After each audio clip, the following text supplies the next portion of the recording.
Hello दोस्तों। मैं मनोज कुमार आप सभी लोगों का बहुत बहुत स्वागत करता हूं आपके अपने चैनल स्टडी IQ IAS पर। दोस्तों, मैं आपके लिए एक सीरीज लेकर के आया हूं, भारतीय कला और संस्कृति की इंडियन आर्ट एंड कल्चर, जो कि यूपीएससी के लिए चाहे प्रारंभिक परीक्षा हो चाहे मुख्य परीक्षा, उन सभी के दृष्टिकोण से काफ़ी इम्पोर्टेंट सब्जेक्ट है। जहाँ से लगभग मान के चलिए कि इतिहास के जो प्रश्न आते हैं, 12-15 क्वेश्चन जो भी बनते हैं, उनमें से 50% पोर्शन आर्ट एंड कल्चर का होता है।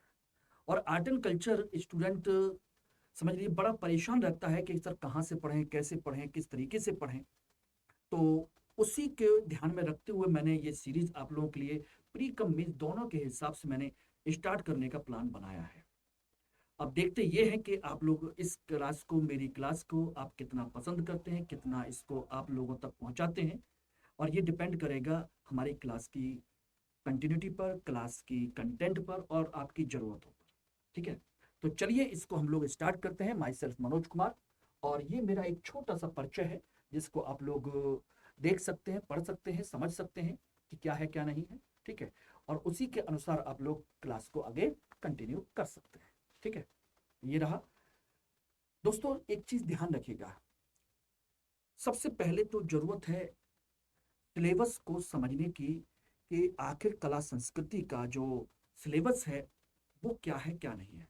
लोग सोचते हैं कि कला संस्कृति का मतलब है इसमें हम स्थापत्य कला, मूर्ति कला, चित्रकला, संगीत, नृत्य, इतनी 4-5 चीजों को पढ़ लें तो यही हमारा कला संस्कृति है। दोस्तों, ऐसा नहीं है। जब यहां से क्वेश्चन बनते हैं तो स्टूडेंट पूरी तरह से घबरा जाता है कि ये क्वेश्चन पूछे कहां से गए, किस तरीके से पूछे गए। तो सबसे पहला जो आज हमारा जो टॉपिक है दोस्तों वो यही है कि हम पहले सिलेबस को पूरी तरह से एनालाइज करें, उसका विश्लेषण करें, समझें कि सिलेबस क्या है। क्योंकि अगर सिलेबस ही नहीं पता तो दोस्तों फिर आप तैयारी किस चीज की करोगे, कैसे करोगे तैयारी, ये बहुत बड़ी बात है। ठीक है, तो ध्यान रखिएगा सिलेबस में देखिए 3 चीजें हैं जो आप लोग लगातार सुनेंगे। इनमें से एक सभ्यता है, सभ्यता।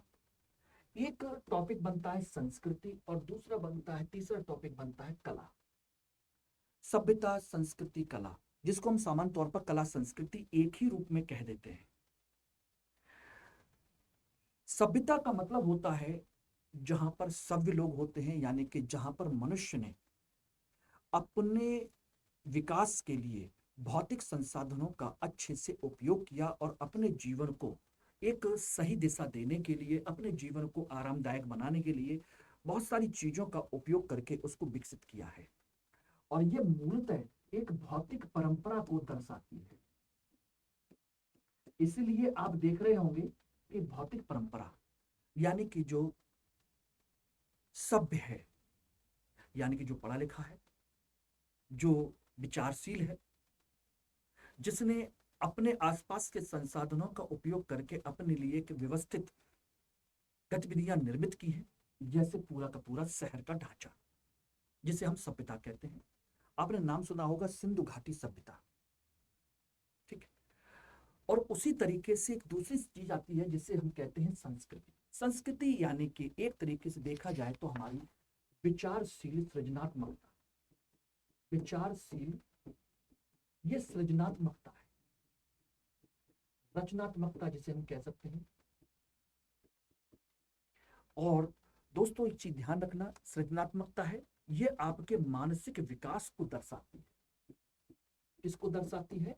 मानसिक विकास को, जिसमें हम अपने मन की, बुद्धि की क्षमताओं का उपयोग करके अपने विचार, अपनी परंपरा, अपनी गतिविधियां उनको विकसित करते हैं। और ये भौतिक नहीं होती, बल्कि इसमें भाव और विचार होते हैं। ठीक है ना, इसलिए मैंने कहा भाव होते हैं, विचार होते हैं। और इसमें देख रहे होंगे कि ये सारी की सारी जो गतिविधियां हैं इनमें भौतिक नहीं बल्कि विचारशील है। चाहे देशभक्ति की भावना हो, चाहे नृत्य की भावना हो, या किस तरह की, ये हमारी परंपराएं हैं। तभी तो कहते हैं संस्कृति क्या है? हमारी एक परंपरा। और वैदिक काल में आप जाकर के देखेंगे तो वैदिक संस्कृति कहते हैं उसको, वैदिक सभ्यता नहीं। क्यों? क्योंकि हमें वैदिक काल का कोई भी स्थापत्य या कोई भी कला, कोई भी रूप हमको नहीं मिला है।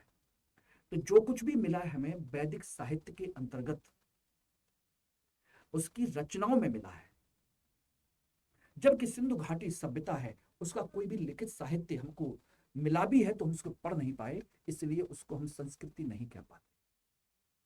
वो सभ्यता कहलाती है, जो कि एक व्यवस्थित है। और एक तीसरा रूप और होता है जिसे हम कहते हैं कला। कला क्या है?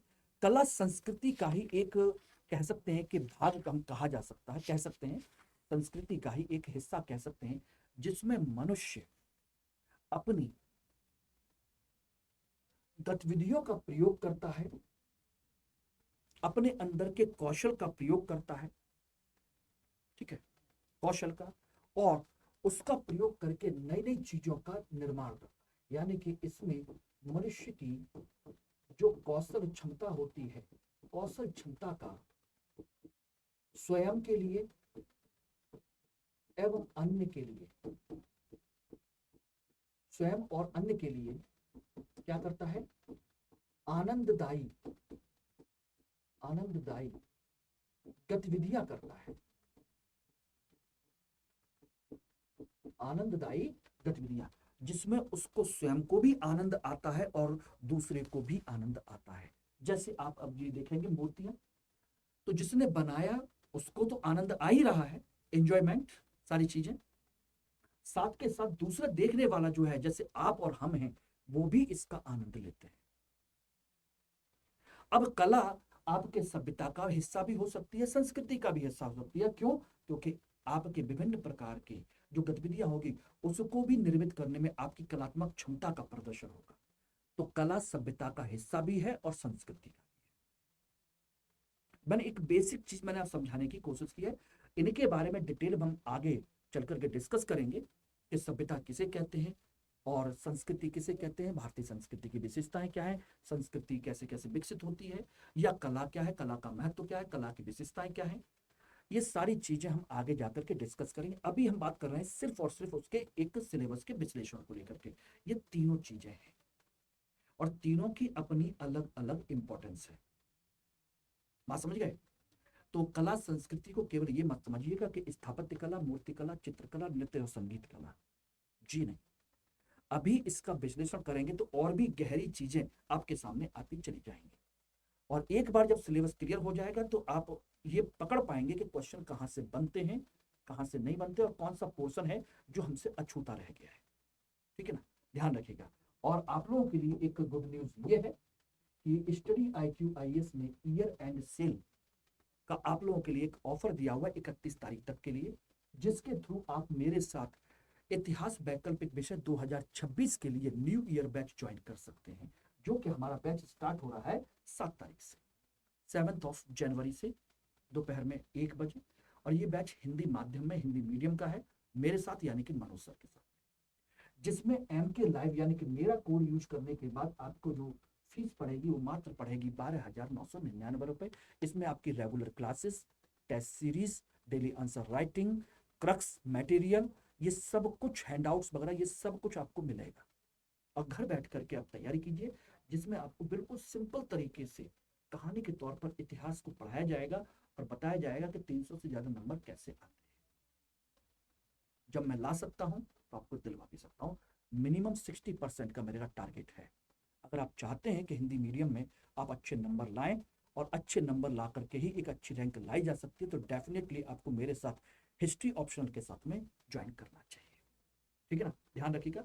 बाकी एक चीज जरूर ध्यान रखिएगा, MK लाइव कोड लगाना मत भूलना कोर्स ज्वाइन करते समय। और कोई भी डाउट हो तो आप लोग मुझे यहाँ पर कनेक्ट कर सकते हैं। ओके? और ये टेलीग्राम बार कोड भी है, तो इसके थ्रू भी मुझसे ग्रुप में ज्वाइन कर सकते हैं।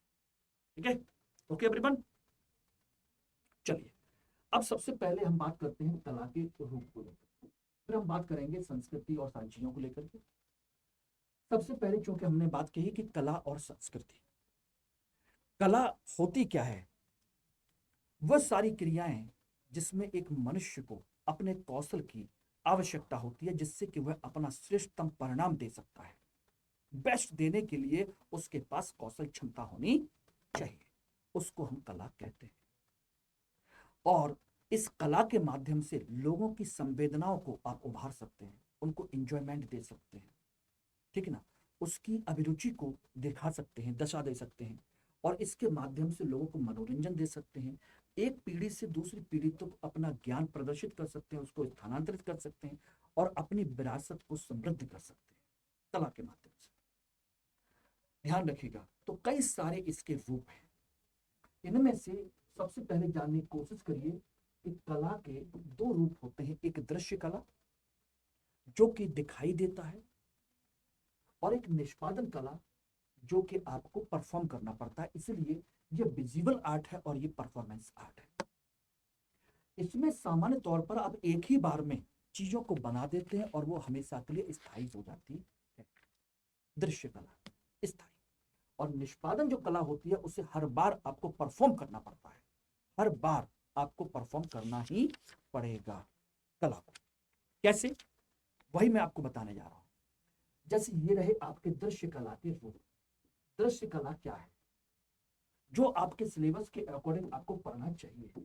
इनमें देखेंगे तो आपका सबसे पहले स्थापत्य कला, यानी कि जिसमें आपने मकान बनाए, भवन बनाए, सारी चीजें हैं। दूसरा है मूर्ति कला, इसी का एक हिस्सा है स्कल्पचर, जिसमें आप मूर्तियों का निर्माण करते हैं। तीसरा है चित्रकला, पेंटिंग, ठीक है ना, जिसमें आप चित्र बना करके स्थायी रूप से उसको रख देते हैं। ऐसा नहीं है कि हर बार उसी चित्र को बार बार बनाना पड़ेगा। कोई नया व्यक्ति आता है तो उसको दिखाने के लिए आपको हर बार वही चित्र बनाना पड़ा, ऐसा नहीं। एक बार बना दिया, आपका काम खत्म। सामान्य तौर पर लोग कला में इन तीन चीजों को देखते हैं, लेकिन जब एग्जाम में क्वेश्चन आते हैं तो वो हस्तशिल्प से भी आते हैं, हैंडीक्राफ्ट इंडस्ट्रीज भी है और कला भी है। मृदभांड की परंपरा है, जिन पर बर्तनों पर बहुत अच्छे अच्छे सुंदर चित्र बनाए जाते हैं, उनको डेकोरेट किया जाता है, अच्छे अच्छे डिजाइन के बर्तन बनाए जाते हैं। मोहर हैं, सिक्के हैं, ये भी उस समय की हमारी दृश्य कला का हिस्सा था। विश्व धरोहर स्थल है, शिक्षण संस्थान है, जो प्राचीन समय में हमारे यूनिवर्सिटीज वगैरह बनाई गई, चाहे विक्रमशिला हो, नालंदा हो, तक्षशिला हो, ठीक है ना, या कोई भी हो, ये सब बनाए गए। ये सब यहाँ से आपके क्वेश्चंस बनते हैं। ये सामान्य तौर पर लोग समझते हैं कि ये कला है, लेकिन इनके अलावा आपके ये भी है जहां से आपके क्वेश्चंस बनेंगे। जैसे देखना चाहे तो दृश्य कला का स्थापत्य कला का नमूना, मूर्ति कला में, चित्रकला में, हस्तशिल्प में आप देखेंगे, ये आप देख सकते हैं डिजाइनर। मृदभांड परंपरा, नए नए डिजाइन के सिक्के आप देखेंगे तो ये देख रहे हैं। विश्व धरोहर स्थल, आपके प्राकृतिक, भौतिक, सभी प्रकार की, ऐतिहासिक, हर दृष्टिकोण से। और शिक्षण संस्थान जो प्राचीन समय में बने हुए थे आपके, जिनको आप लोग देख सकते हैं। ये सभी की सभी चीजें इसमें इंक्लूड है। ये सिर्फ और सिर्फ कला का एक रूप है, दृश्य कला। और दूसरी कला आती है जिसे हम कहते हैं निष्पादन कला, जिसमें हम लोग हर बार अपने लिए और सामने वाले को खुश रखने के लिए, सामने वाले की संवेदना को उभारने के लिए, मनोरंजन के लिए, सारी चीजों के लिए, उसको इंप्रेस करने के लिए हर बार अपनी परफॉर्मेंस देनी पड़ती है। और इसमें देखेंगे तो आपका संगीत है, नृत्य है, और सामान्य तौर पर लोग समझते हैं कि यही है आपकी कला का रूप, संगीत और नृत्य। संगीत, लेकिन इसी का एक रूप है जहां से क्वेश्चन पूछे जाते हैं, रंगमंच। कठपुतलियों का खेल, जिसमें हम हाथ में धागे बांधकर कठपुतलियां नचाते हैं, ये हमारी भारतीय संस्कृति, भारतीय कला की एक विशेषता है। भाषा एवं साहित्य, कविताएं, सारी चीजें, ये सब इसका हिस्सा है। मार्शल आर्ट, जिसमें आप विभिन्न प्रकार के युद्ध कला कौशल को दिखाने की कोशिश करते हैं, जो अलग अलग राज्य की अलग अलग हो सकती है। जैसे देखना चाहें तो संगीत में आप संगीत की चीजें, नृत्य में नृत्य के विभिन्न रूप, क्लासिकल, नॉन क्लासिकल, स्थानीय, सभी। रंगमंच, जैसे आपका नाटक चल रहा है, ये रहा संस्कृत थिएटर। देखेंगे तो कठपुतलियां, ये रही आपकी, विभिन्न प्रकार की कठपुतलियां भारत के अलग अलग राज्यों में प्रचलित हैं, ठीक है। भाषा साहित्य, जिसको आपने लिखा है, और मार्शल आर्ट, ये रहा आपका, ये सारी चीजें। ओके एवरीवन, क्लियर है?